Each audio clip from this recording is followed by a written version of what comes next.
அனைவருக்கும் வணக்கம். நான் உங்கள் ஆர்ஜி ராஜ். எல்லாரும் எப்படி இருக்கீங்க? நல்லா இருக்கீங்களா? நல்லா இருப்போம். எல்லாரும் நல்லா இருப்போங்க. இன்னைக்கு நம்ம பார்க்க போற தலைப்பு, அதாவது பைபிள்ல பார்க்க போற தலைப்பு பாத்தீங்க அப்படின்னா, கானான் நாட்டின் எல்லைகள் அப்படிங்கிற ஒரு தலைப்புல பார்க்க போறோம். சோ மோசே கிட்ட வந்துட்டு சொல்றாரு கர்த்தர் வந்துட்டு, எப்பா இந்த எல்லையெல்லாம் இப்படி வச்சுக்கோங்க, அதை வச்சு பங்கு பிரிச்சு கொடுங்க எல்லாருக்கும் அப்படின்னு சொல்லியிருக்காரு. அதை பத்தின டீடைல்ஸ் எல்லாத்தையும் போட்டுருக்காங்க. என்னன்னு பார்த்துலாமா? சரி வாங்க அப்படியே போலாம். கானான் நாட்டின் எல்லைகள். மோசேயிடம் கர்த்தர் பேசினார். அவர் இஸ்ரவேல் ஜனங்களிடம், இந்த கட்டளைகளை கூறு. நீங்கள் கானான் நாட்டிற்கு போய் கொண்டு இருக்கிறீர்கள். நீங்கள் இந்த நாட்டை தோற்கடி, நீங்கள் கானான் நாடு முழுவதையும் பெற்றுக் கொள்வீர்கள். தெற்கு பக்கம் ஏதாம் அருகில் உள்ள சீன் பாலைவனத்தின் ஒரு பகுதியை பெறுவீர்கள். உங்களது தெற்கு எல்லையானது கிழக்கே இருக்கிறது. சவகா கடலின் கடைசியில் தொடங்கும். இது ஸ்கார்பியன் கணவாயின் தெற்காக கடந்து செல்லும். சீன் பாலைவனத்தின் வழியாக கத்தோஸ் பார்னோவுக்கு பிறகு அத்சார் ஆதாருக்கும் பின் அங்கிருந்து அஸ்மோனாவுக்கும் செல்லும். அஸ்மோனில் இருந்து எல்லையானது எகிப்து நதியில் போய் பிறகு அது மத்திய தரை கடலில் போய் முடியும். மத்திய தரைக்கடல்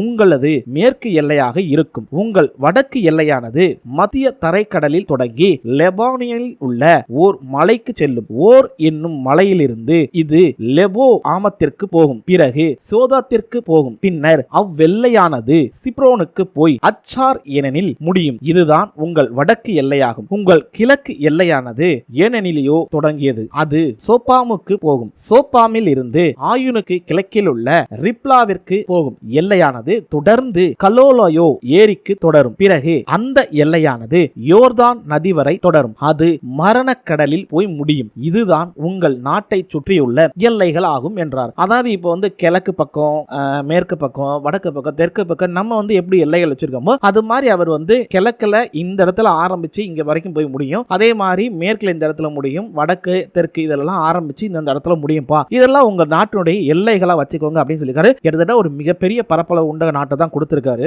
எனவே மோசே இந்த கட்டளைகளை இஸ்ரவேல் ஜனங்களிடம் கொடுத்தான். அதுதான் நீங்கள் பெறப்போகின்ற நாடு. இதை சீட்டு குழுக்கள் மூலமாக 9 கோத்திரங்களும் மனசோயின் பாதி குடும்பத்திற்கு பங்கிட்டுக் கொள்ள வேண்டும். ரூபன் மற்றும் கத்தின் கோத்திரத்தினருக்கு மனசோயின் பாதி குடும்பத்தினரும் ஏற்கனவே தங்கள் நாட்டை பெற்றுள்ளனர். இந்த 2 கோத்திரத்தினரும் எரிகோவின் அருகில் யோர்தானுக்கு கிழக்கே உள்ள நாடுகளை பெற்றுள்ளனர் என்றான். பிறகு கர்த்தர் மோசேயிடம் பேசினார். அவர் நாட்டை பங்கு வைக்க ஆசாரியனாகிய எலோசாரும் நூனானின் மகனான இயேசுவாவும் கோத்திரங்களின் தலைவர்களும் உங்களுக்கு உதவுவார்கள். ஒவ்வொரு கோத்திரத்திற்கும் ஒரு தலைவர் இருப்பார். அவர்கள் நாட்டை பங்கு போட்டு கொடுப்பார்கள். பின்வருபவை அந்தந்த தலைவர்களின் பெயர்கள் ஆகும். சோ இவர் சொல்ற மாதிரி தலைவர்கள் இருப்பாங்க. அவங்க எல்லாருமே நாட்டை பங்கு போட்டு கொடுப்பாங்க. அதாவது ஒவ்வொரு கோத்திரத்திற்கும் ஒவ்வொரு ஏரியா பிரிக்கணும்ல. நீங்க அந்த பக்கம் எடுத்துக்கோங்க, வடக்கு பக்கம் நீங்க இந்த இடத்துல இருந்து இந்த இடம் எடுத்துக்கோங்க அப்படின்னு சொல்லி நம்ம நார்மலா பிரிக்கிறோம்ல, அது மாதிரி பிரிக்கணும் அப்படின்னு சொல்லியிருக்காரு. சோ அப்போ பெரிய பெரிய ஆள்களா சேர்ந்து எல்லாருமா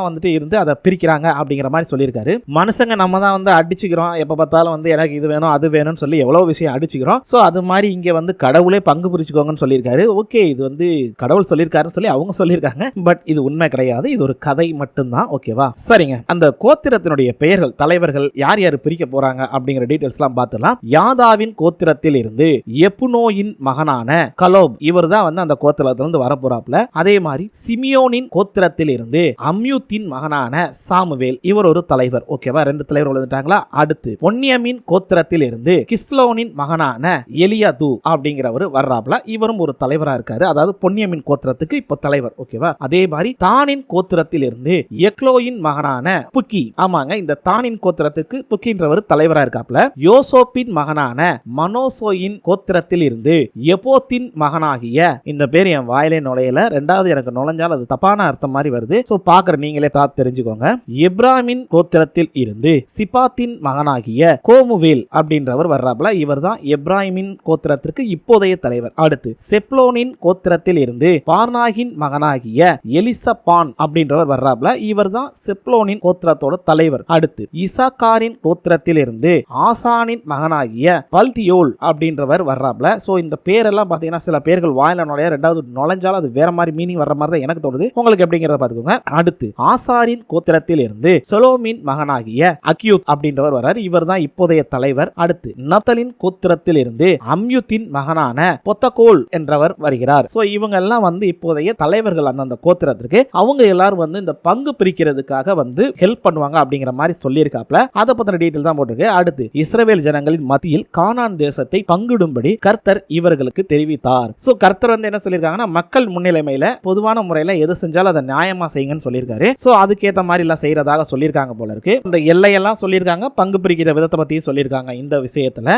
அடுத்த தலைப்பு என்னன்னு பார்க்கலாமா? அடுத்த தலைப்பு என்னன்னு பார்க்கலாமா? லோவியாரின் நகரங்கள் அப்படின்னு போட்டிருக்குது. சரி, அது என்னங்கிறத பார்த்துடலாம். அதாவது என்ன எல்லாருமே குறை சொல்றீங்க, பட் நான் வந்து குறை சொல்ற அளவுக்கு ஒன்றும் இது இல்லை அப்படின்னு சொல்றீங்க. பட் நீங்களே பாருங்க, நான் இப்ப வாசி காட்டுறேன். இதெல்லாம் நீங்க எப்படி ஏத்துக்குவீங்கிறது எனக்குமே தெரியல. அதாவது இவர் என்ன சொல்லியிருக்காரு அப்படின்னா, லோவியரின் நகரங்கள் அப்படின்ற தலைப்புல போட்டிருக்காருல, அதுல பாருங்க, உன்னையவே குத்தம் சொல்றது, யோ நீ தான் ஏன் படிக்கிற சர்ல அப்படின்னு. யோர்தான் நதிக்கரையில் மோவோவில் உள்ள யோர்தான் பள்ளத்தாக்கில் கர்த்தர் மோசேயிடம் பேசினார். கர்த்தர் இஸ்ரவேல் ஜனங்கள் தங்கள் பங்குகளில் உள்ள நகரங்களில் சில இடங்களை லோவியர்களுக்கு தர வேண்டும் என்று கூற, இஸ்ரவேல் ஜனங்கள் அந்த நகர பகுதிகளிலும் அதை சுற்றியுள்ள வெளி நிலங்களையும் லோவியர்களுக்கு தந்துவிட வேண்டும். லோவியர்கள் இந்த நகரங்களில் குடியேறுவார்கள். அவர்களில் பசுக்களும் மற்ற மிருகங்களும் வெளி நிலங்களில் மேய்ந்து கொள்ளும். உங்கள் நிலங்களில் லோவியர்களுக்கு நீங்கள் கொடுக்க வேண்டிய பாகமாவது நகர சுவர்களில் இருந்து 1500 அடி தூரமும் அதற்கு இடையே உள்ள நிலங்களும்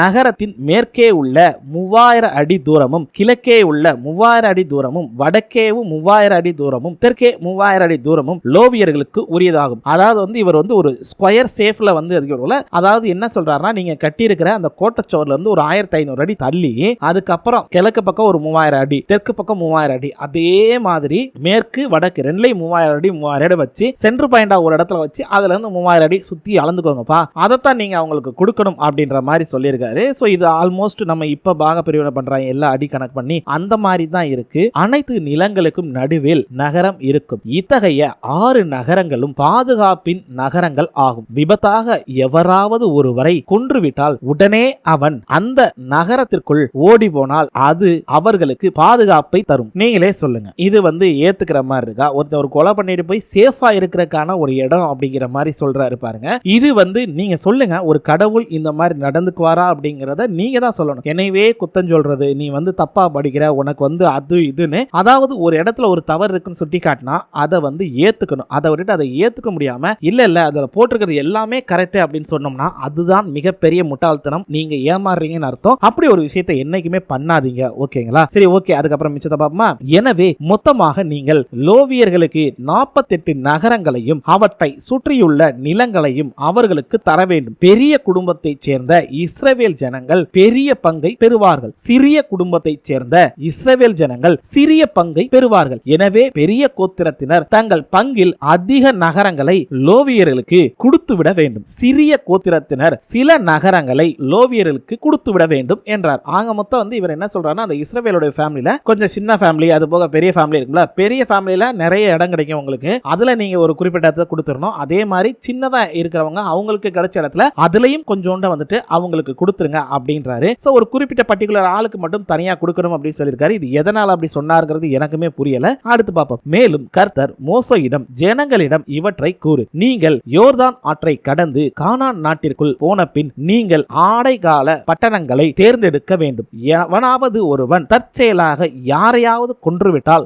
ஆடைகால பட்டணங்களுக்குள் ஓடி போக வேண்டும். சாகடிக்கப்பட்டவனின் உறவினர் யாராலும் இடையூறு வராமல் வழக்கு மன்றத்தில் தீர்ப்பளிக்கப்படும் வரை அங்கு பாதுகாப்பாக இருப்பான். 6 நகரங்கள் பாதுகாப்பின் நகரங்களாக விளங்கும். இவற்றில் 3 நகரங்கள் யோர்தான் நதிக்கு கிழக்கே இருக்கும். மேலும் 3 நகரங்கள் கானான் நாட்டிற்குள் யோர்தான் நதிக்கு மேற்கே இருக்கும். இந்த நகரங்கள் இஸ்ரவேல் ஜனங்களுக்கு அவர்களுக்கும் இடையே வாழும் அயல் நாட்டு ஜனங்களுக்கும் பயணிகளுக்கும் பாதுகாப்பாக இருக்கும். விபத்தில் எவனையாவது கொன்றுவிட்டால் பாதுகாப்புக்காக இந்த நகரங்களுக்குள் ஓடி ஒளிந்து கொள்ளலாம். என்னங்க இவரு, எனக்கு புரியல. அதாவது ஏதோ ஒரு விஷயத்துல சண்டை வருது, அவர் வந்து கொலை பண்ணிட்டு ஆல்மோஸ்ட் அவர் ஜெயில போய் தானே சரணடையணும், இல்ல அப்படின்னா கோர்ட்ல போய் சரணடையணும். இதுதானே வந்து நீதி அவங்க சொல்ற மாதிரி பார்த்தா கூட. ஆனா இவர் என்ன சொல்றாரு, ஓடி போய் ஒளிஞ்சுக்கப்பா, தீர்ப்பு வர்ற வரைக்கும் நீ வந்து பாதுகாப்பாக இரு அப்படின்னு சொல்லிட்டு கொன்னவன், அதாவது தப்பு பண்ணவன பாதுகாப்பா வச்சிருங்க அப்படிங்கிற மாதிரி சொல்றாரு. ஆல்மோஸ்ட் இப்பெல்லாம் அந்த படத்துல காட்டுவாங்க இல்ல, ஹீரோ வந்து தப்ப தட்டி கேட்பாரு, ஆனா அவரை பிடிச்சி ஜெயில போட்டுருவாங்க. தப்பு பண்றவன பூரா தப்பு பண்ணாதப்பா, நீ பாதுகாப்பா இருப்பா அப்படின்னு சொல்லி இது பண்ணி கொண்டு போய் வைப்பாங்க. அது மாதிரி தான் இங்கேயும் நடக்குது. ஆல்மோஸ்ட் நான் தான் சொன்னேன்ல, இது எழுதுனவன் வந்து ஒரு மிக சிறந்த கதை ஆசிரியர் தான் எனக்கு தோணுது. அடுத்து என்னலாம் போட்டுக்காரு பார்ப்போம். எவனாவது இரும்பு ஆயுதத்தை பயன்படுத்தி இன்னொருவனை கொன்றால் அவன் கொலை செய்யப்பட வேண்டும். எவனாவது கல்லை பயன்படுத்தி இன்னொருவனை கொன்றால் அவன் கொலை செய்யப்பட வேண்டும். ஆனால் பொதுவாக கொலை செய்யப்பட்டதாக அளவுள்ள கல்லோ கொலை செய்ய பயன்படுத்தப்பட்டிருக்க வேண்டும். அதாவது கொலை பண்றது கூட ஒரு அளவு வச்சிருக்காரு பாருங்க. இதெல்லாம் எப்படி இருக்கு, எனக்கு சிரிப்பு தான் வருது இதை படிக்கிறப்ப. சரி, நமக்கு எதுக்கு, நம்ம சிரிச்சா நம்மள வந்து சாத்தான்வீங்க, சரி ஓகே விடுங்க. ஒருவன் இன்னொருவனை மரத்தடியை பயன்படுத்தி கொன்றால் அவனும் கொலை செய்யப்பட வேண்டியவன். பொதுவாக மரத்தடியை பிறரை கொல்ல ஆயுதமாக பயன்படுத்தப்படும். பாத்தீங்களா, அவர் வந்து கொலை பண்றதுக்கு ஆயுதம்லாம் எடுத்து கொடுத்திருக்காருல, இந்த ஆயுதத்தை வச்சு கொலை பண்ணா இன்னென்ன தண்டனை அப்படின்னு சொல்லி வகுத்திருக்காப்ல. கொலை செய்யப்பட்டவனின் குடும்பத்தில் உள்ள ஒருவன் கொலைகாரனை விரட்டி போய் கொன்று விடலாம். இது ஏதாவது ஏத்துக்கிற மாதிரி இருக்காங்க? ஐயோ, நான் தான் சொல்றேன்ல, என்னால படிக்கவும் முடியல, விடவும் முடியல. ஆரம்பிச்சிட்டோமேன்னு ஒரு பக்கம் வருத்தமாவும் இருக்கு. சரி ஓகே, இருந்தாலும் இருக்கிறத கொடுக்கிறது என்னுடைய கடமை, இருக்கிறதை கொடுக்கிறேன். அதை ஏற்றுக்கொள்வதும் ஏற்றுக்கொள்ளாததும் தங்களுடைய சித்தம். சரி, அடுத்து வரிய பாருமா. ஒருவன் இன்னொருவனை தன் கையால் அடித்து கொலை செய்து விடலாம், அல்லது ஒருவன் இன்னொருவனை வானத்தை தள்ளிட்டு கொன்று விடலாம். வானத்தை தள்ளி விட்டா, வானத்துல தள்ளி விடலாமா, பரவாயில்லையே. அல்லது ஒருவன் இன்னொருவன் மீது எதையாவது வீசியும் கொன்று விடலாம். ஒருவன் இவற்றை வெறுப்பின் காரணமாக செய்தால் அவன் கொலைகாரன் ஆகின்றான். அவன் கொலை செய்யப்பட வேண்டியவன். அவன் கொலை செய்யப்பட்டவனின் குடும்பத்தில் உள்ள ஒருவன் கொலைகாரனை விரட்டி போய் கொன்று விடலாம். ஓகே ஓகே, திரும்ப வந்துட்டு பனிஷ்மெண்ட் வந்து அந்த ஃபேமிலில இருந்தே கொல்லலாம் அப்படின்னு சொல்லி கொடுத்திருக்காப்ல. Okay okay, carry on. ஆனால் ஒருவன் எதிர்பாராத விதத்தில் ஒருவனை கொன்று விடலாம். கொன்றுவிட்ட மனிதன் மேல் அவனுக்கு வெறுப்பு எதுவும் இல்லை, எதிர்பாராத விதத்தில் நடந்தது இது. அல்லது ஒருவன் எதையோ வீச, எதையோ எதிர்பாராத விதமாக இன்னொருவன் மீது பட்டு அவன் மரிக்கலாம். அவன் திட்டமிட்ட கொலை செய்யவில்லை. அல்லது ஒருவன் ஒரு கல்லை வீசி அது இன்னொருவன் மீது பட்டு அவன் மரித்து போகலாம். அவன் யாரையும் கொலை செய்ய திட்டம் தீட்டவில்லை. அவன் யாரையும் வெறுக்கவும் இல்லை, எதிர்பாராத விதத்தில் கொலை செய்து விட்டான். இவ்வாறு நடந்தால் இனி வருவதை சமுதாயம்தான் முடிவெடுக்க வேண்டும். அவர்களுக்குரிய வழக்கு மன்றமே நிறைவேற்ற வேண்டியதை தீர்மானிக்கும். பரவாயில்லையே, நீதிமன்றம் அது இதுன்னு எல்லாமே சொல்றாங்க. அதெல்லாம் போய் எல்லாத்தையும் சரி பண்ணும், அந்த நீதிமன்றம் கொடுக்கிற தண்டனை ஏத்துக்கணும் அப்படின்னு இருக்காரு. அடுத்து என்னன்னு, நீதிமன்றமோ கொலை செய்யப்பட்டவனின் குடும்பத்தில் உள்ள ஒருவன் கொலைகாரனை கொலை செய்யலாமா என்பதை தீர்மானிக்கும். சமுதாய நீதிமன்றமானது கொலைகாரனை தண்டிக்க வேண்டாம் என்று எண்ணினால் அவனை அடைக்கல பட்டணத்திற்கு அனுப்பிவிடலாம். அவன் அப்போதைய தலைமை ஆசிரியனின் மரிக்கும் வரை அந்த பட்டணத்தில் இருக்க வேண்டும். ஆஹா, இது எப்படிங்க? ஒருத்தன் கொலை பண்ணுவானா, அதாவது எதிர்பாராத விதமா நடந்துருச்சுன்னா ஓகே, எதிர்பாராத விதமா நடந்துச்சுன்னா அதுக்கு நம்ம ஒன்றும் பண்ண முடியாது. ஆனா இது வந்து எனக்கு புரியல, இதை எப்படி எடுத்துக்கிறதுன்னு எனக்கும் தெரியல. எனக்கே ஒரு குழப்பமா இருக்கு. ஒருத்தன் எதிர்பாராத விதமா கொலை செஞ்சுட்டா அவங்க ஃபேமிலி வந்து கொல்லலாமா வேண்டாமாங்கிறத ஜட்ஜ் முடிவெடுப்பார் அப்படின்றாரு. அப்போ வந்து கவர்மெண்ட், அப்போ வந்து இருக்கக்கூடிய ஜட்ஜஸ் எல்லாம் வந்துட்டு சும்மா தீர்ப்பு சொல்லலாம், நீ இவனை கொன்னாக்க ஆனா கொல்றதுக்கான பர்மிஷன் நீ என்கிட்ட கேட்கணும் அப்படின்னு இருக்காங்க. ஆனா இப்போ வந்து அவர் ஜட்ஜ் வந்து கொலை பண்ண வேணாம் அப்படின்ட்டா அவங்கள தனியா ஒரு இடத்துல கொண்டு போய் வச்சு அவங்களுக்கான ட்ரீட்மெண்ட், கடைசி அந்த ஆசான்கிட்ட போய் இருப்பாங்களா, அந்த ஆசாரியான் சாகர வரைக்கும் இவங்க அவங்க கூட இருந்தாங்கணும், இவங்க வாழ்நாள் முழுக்க அங்கதான் இருந்தாங்கணும் அப்படின்றாங்க. சோ வேற வழி இல்லை, இவங்க வந்து இவங்களை கொன்றுவாங்கல்ல, அதனால அந்த பாதுகாப்பு. அவன் பாதுகாப்பான நகரத்தின் எல்லைகளை விட்டு வெளியே போகாமல் இருக்க வேண்டும். அவ்வாறு போனால் அப்போது கொலை செய்யப்பட்டவனின் குடும்பத்தில் உள்ளவர்கள் அவனை பிடித்து கொன்றலாம். நான் தான் சொன்னேன்ல, ஆக்சுவலி அவனை பாதுகாப்பா வைக்கிறாங்க, ஒரு குறிப்பிட்ட எல்லைக்குள்ளேயே வச்சிருக்கிற மாதிரி தான் சொல்லியிருக்காங்க. அதை விட்டு போக கூடாது, போனா ஒரு வேளை அவங்க கொண்டுடலாம். அதுதான் அந்த விஷயத்த சொல்றாங்க. அது கொலை குற்றம் ஆகாது. பாத்தீங்களா, அந்த மாதிரி கொன்னாங்கன்னா அது கொலை குற்றம் ஆகாதாமா.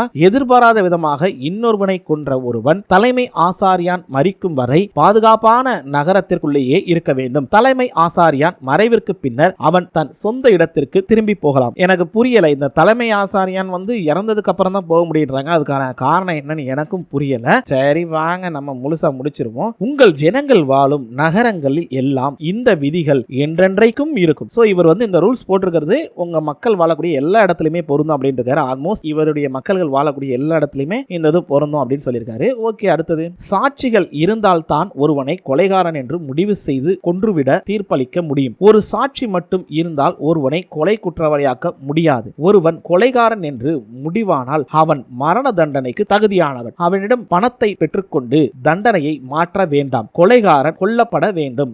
இவங்க சொல்றது கரெக்ட் தான். ஒரு சாட்சி மட்டும் இருந்தா ஏத்துக்க முடியாது. அவங்களுக்கு ஒரு கணக்கு இருக்கும், ஒரு 2-3 சாட்சி இல்ல 5 சாட்சி எல்லாம் இருக்கணும். இருந்தா வேணா அவனுக்கு தண்டனை கொடுக்கலாம், இல்ல அப்படின்னா அவனுக்கு தண்டனை கிடையாது அப்படின்றாங்க. அதே நேரத்தில் தண்டனை கொடுக்கப்பட்டவன் நான் பணம் தர்றேன் என்னை விட்டுருங்க அப்படின்னா விடக்கூடாது அப்படின்னு சொல்லியிருக்காரு. இது ஓகே, நல்ல பாயிண்ட் தான். ஒருவன் மற்றொருவனை கொன்றுவிட்டு பாதுகாப்பான நகரத்திற்கு ஓடிவிட்டால் அவனிடம் பணத்தை வாங்கிக் கொண்டு அவனை வீட்டிற்கு அனுப்பி விடாதீர்கள். அவன் தலைமை ஆசாரியான் மரிக்கும் வரை அந்த நகரத்திலேயே இருக்க வேண்டும். குற்றமில்லாத இரத்தம் சிந்தி உங்கள் நாட்டை அசுத்தப்படுத்தி விடாதீர்கள். இரத்தம் சிந்திய பூமி கொலைகாரனின் இரத்தத்தை கொண்டு தவிர வேறு ஏதேனும் பரிகாரம் செய்ய முடியாது. நானே கர்த்தர். நான் உங்கள் நாட்டில் இஸ்ரவேல் ஜனங்களோடு வாழ்வேன். நான் அங்கே வாழ்வதால் அந்த இடத்தை அறியாதவர்களின் மனிதர்களின் இரத்தத்தால் தீட்டு உள்ளதாக செய்ய வேண்டாம் என்றார். என்னடா இன்னும் தீட்டுன்ற விஷயம் வல்லமையே பார்த்தேன், வந்துருச்சு. ஏன்னா அந்த காலத்துல இருந்தவங்களோட புத்தகம் இல்ல, நிறைய இடத்துல இந்த தீட்டுங்கிறது இருந்தது. இன்னைக்கு வந்துட்டு நிறைய இடத்துல தீட்டுன்னு சொல்லி தானங்க ரொம்ப கேவலமா நடத்திட்டு இருக்கான்.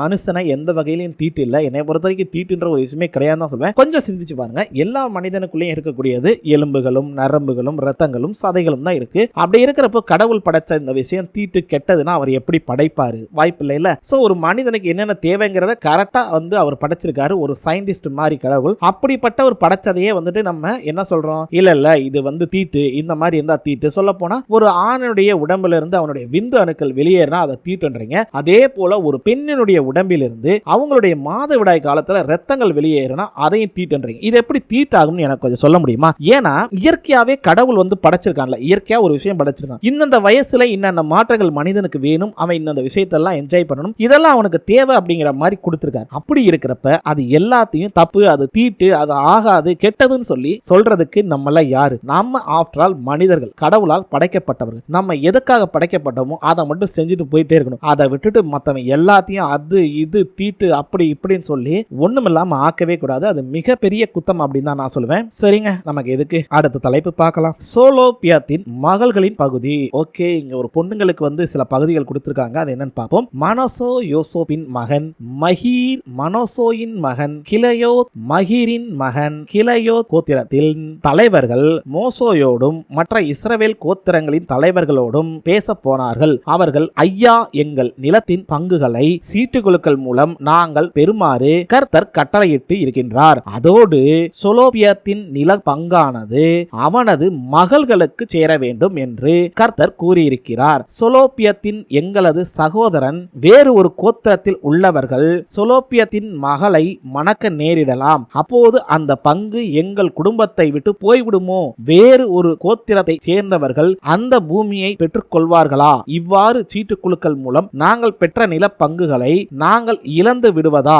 ஜனங்கள் தங்கள் நிலத்தை விற்கலாம், ஆனால் யுபிலியோ ஆண்டில் எல்லா நிலமும் உண்மையில் நில உரிமையானவோ திரும்பி அளிக்கப்பட வேண்டும். ஓ, இவங்க என்ன சொல்றாங்க புரியுதா? சரி, அப்புறம் சொல்றேன். இப்ப கண்டினியூ பண்ணுவா. அப்போது சொலோபியத்தின் மகள்களுக்குரிய நிலம் யாருக்கு வந்து சேரும்? நித்தியத்துக்கும் எங்கள் குடும்பம் அந்த நிலத்தை இழந்து விட வேண்டியதானா என்று கேட்டார். சோ இவங்க என்ன கேக்குறாங்க அப்படின்னா, இப்ப வந்து ஒரு குறிப்பிட்ட சொலோபியத் அப்படின்றவர் இருக்கார்ல, அவர்களுக்கு வந்து பசங்க இல்ல, அவங்களுக்கு வந்து பெண் குழந்தைகள் இருக்கிறதுனால, ஐயா இந்த நிலம் எல்லாம் நீங்க பிரிச்சு கொடுக்குறீங்க சீட்டுக்குலுக்கி, ஆனா அந்த நிலம் வந்து அவங்களுக்கு தான் போகும். ஆனா இப்ப அவங்க கல்யாணம் ஆகி போனா அந்த நிலம் வந்து எப்படி பிரிக்க போறாங்க? அவங்களுக்கு வந்து அந்த சொத்து போயிரும்ல வேற ஒரு கோத்திரத்துக்கு போனா. அதாவது இவங்க சிம்பிள் கான்செப்ட். இப்ப இவங்க இருக்கிற கேஸ்ல இருந்து இன்னொரு கேஸ்டுக்கு பொண்ணு கொடுத்து பொண்ணு எடுப்பாங்கல்ல, அந்த கேஸ்டுக்கு போகும்போது அந்த நிலமானது இந்த அக்காங்க பொண்ணுங்க கூடயே சேர்ந்து அந்த கோத்திரத்துக்கு உள்ளவங்களுக்கு போயிருமா? அப்ப அவங்களுக்கு எக்ஸ்ட்ரா போயிருமா? அப்படியாவது மாப்பிள்ளை வீட்டுக்கு போயிருமா? மாப்பிள்ளைக்கு போய் சேர்ந்துருமோன்னு கேக்குறாங்க. அவங்கள பொறுத்த வரைக்கும் மாப்பிள்ளைக்கெல்லாம் போக கூடாது, அந்த பொண்ணுக்கு மட்டும்தான் அந்த நிலமானது இருக்கணும் அப்படிங்கிற ஒரு மைண்ட் மென்டாலிட்டியில கேக்குறாங்க. அவங்களுக்கு ஒரு பக்கம் பயம், அந்த சொத்தெல்லாம் வந்து அந்த குடும்பத்தாரை விட்டுட்டு இன்னொரு குடும்பத்தாருக்கு போயிருமா அப்படின்னு. அதனால அந்த கொஸ்டின் கேட்கும்போது இதுக்கு நம்ம மோசோ என்ன சொல்றான்னு பாப்போமா.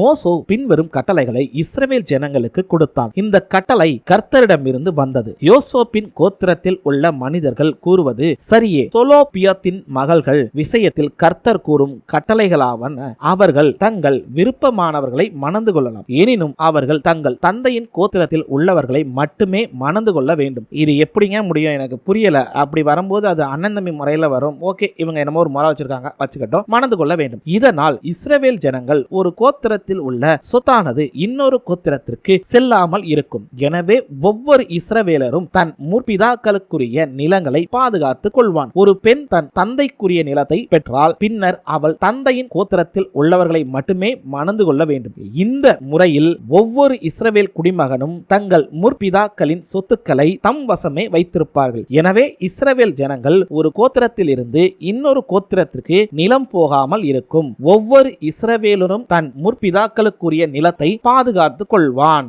நல்லா இருக்குல்ல கான்செப்ட். அதாவது வந்து சொத்து போயிடக்கூடாதுன்னு சொந்தத்துல கல்யாணம் பண்ணுவாங்க, கேள்விப்பட்டிருக்கேன். சோ அதே மாதிரி தான் இங்கேயும் சொல்றாங்க, சொத்து போகக்கூடாது அந்த பொண்ணுங்க கிட்ட இருக்குது அப்படின்னா அவங்களுடைய அண்ணனையோ தம்பியோ திருமணம் செய்துக்க சொல்றாங்க. ஆமாங்க, உங்க அப்பாவுடைய கோத்திரம் எது அப்படின்னு பார்த்து அப்படிலாம் கல்யாணம் பண்ணிக்க மாட்டாங்க. இவங்க வந்து ஒரு சில கோத்திரம் வச்சிருப்பாங்க தங்களுடைய பெண்களை கொடுக்கறதுக்கு. அதாவது இப்போ உங்க அப்பா வந்துட்டு ஒரு கோத்திரத்தில் இருக்காங்கன்னா அதுக்கு ஆப்போசிட்ல ஒரு கோத்திரம் இருக்கும். அதாவது உங்க அம்மாவுடைய கோத்திரம், அந்த கோத்திரத்துல தான் பொண்ணுங்களை கொடுப்பாங்க. இதுதான் நடைமுறையில் இருக்குது. ஆனா இங்க டோட்டல் தலைகளா மாறி அப்பா கோத்திரத்துல, அதாவது வந்து அண்ணன் தம்பி முறையில் இருக்கிறவங்களே திருமணம் செய்து கொள்ளுங்க, அப்பதான் சொத்து போகாதுன்றாங்க. சோ இது எப்படின்னு எனக்கும் புரியல. நீங்க புரிஞ்சா வேணா சொல்லுங்க, ஓகேவா? உடனே கிளம்பிடுவாங்க, நீ ஒரு சாத்தான், அதனால தான் இப்படி எல்லாத்தையும் தப்பா சொல்றே அப்படின்னு. நான்சென்ஸ். நான் இதை இருக்கிறத மட்டும் தான் சொல்றேன், நான்சென்ஸ். ஓகே, அடுத்து போலாம். செலோப்பியத்தின் மகள்கள் மோசோக்கு கர்த்தர் அளித்த கட்டளைகளுக்கு கீழ்ப்படிந்தனர். எனவே மக்லால், திரிசால், ஒக்லால், மில்கால், நோவால் என்னும் இந்த பாத்தீங்களா நான் சொன்னேன்ல அண்ணன் தம்பி முறை வரும்னு. சோ அது மாதிரி தான் சொல்றாங்க பாருங்க. என்ன சொல்றாங்க பாருங்க. லோப்பியத்தின்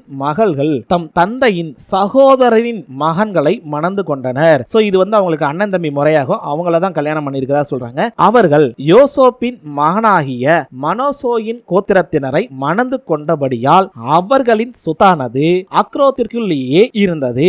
எரியோகோவின் எதிரே யோர்தானுக்கு இக்கரையில் மோவாப் சமவெளியில் கர்த்தர் மோசோக்கு கொடுத்த சட்டங்களும் கட்டளைகளும் இவைகளே ஆகும். சரி, இப்ப நான் ஒரு கொஸ்டின் கேட்க, நீங்க இதை எப்படி எடுத்துக்கிட்டாலும் சரிதான், எனக்கு என்னமோ இது இந்த இடத்துல தப்புன்னு தான் படுது. நல்லா யோசிச்சு பாருங்க. அதாவது ஒரு பொண்ணு இருக்காங்க, அவங்களுடைய தந்தையனுடைய சகோதரர் அப்படின்றப்ப ஒன்னு பெரியப்பா வரும், சித்தப்பா வரும், ஓகேவா? சித்தப்பாவோட பசங்களும் இல்ல பெரியப்பாவோட பசங்களும் இவங்களுக்கு அண்ணன் தம்பி முறைகள் வரும். அப்படி இருக்கிறவங்களை ஏன் இவங்க திருமணம் பண்ணணும்? ஒரு அண்ணனை போய் கல்யாணம் பண்றதோ இல்ல தம்பியை போய் கல்யாணம் பண்றதோ அந்த மாதிரி இங்க சொல்லி வச்சிருக்காங்க. எதற்காக?